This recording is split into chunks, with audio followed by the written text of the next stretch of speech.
Japan's Prime Minister has compared the country's situation to one of the worst modern economic disasters, and that is the economic crisis of Greece. Prime Minister of Japan has said something very shocking, that Japan's fiscal situation is worse than that of Greece. If you remember, Greece went through a brutal financial crisis that lasted for over a decade. It had to borrow billions and billions of dollars from the European Union and the International Monetary Fund just to survive. So let's start by understanding what's going in Japan, or rather what's going wrong in Japan. According to their Prime Minister, Japan is struggling with a mix of rising interest rates, falling exports, and a shrinking economy. In fact, Japan's economy shrank by 0.7% between January and March, much worse than the expected 0.2%. That means people are spending less and the country is exporting less. Meanwhile, welfare costs are going up, and that's putting more pressure on government spending. To make matters worse, opposition leaders are now demanding tax cuts just before an election.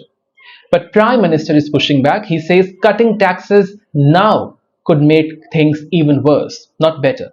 So is Japan going the way of Greece? That is the most important question. Well, there are some alarming signs. The International Monetary Fund says Japan's government debt is now nearly 235% of its GDP. Now compare that to Greece, whose debt during its crisis was about 142%.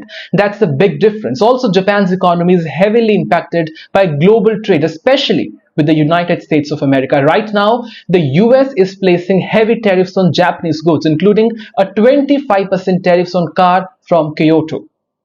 Negotiations are ongoing, but experts say that the United States has little incentive to compromise. And Japan isn't backing down either, especially in the sensitive areas like that of agriculture. But here is a twist. Japan is not exactly like Greece. There are two major differences. First, most of Greece's debt was owned by foreign investors. Japan's debt, however, is mostly owned by its own citizens. That means Japan has a lot more control over how it manages its debt. Second, Japan holds a powerful card.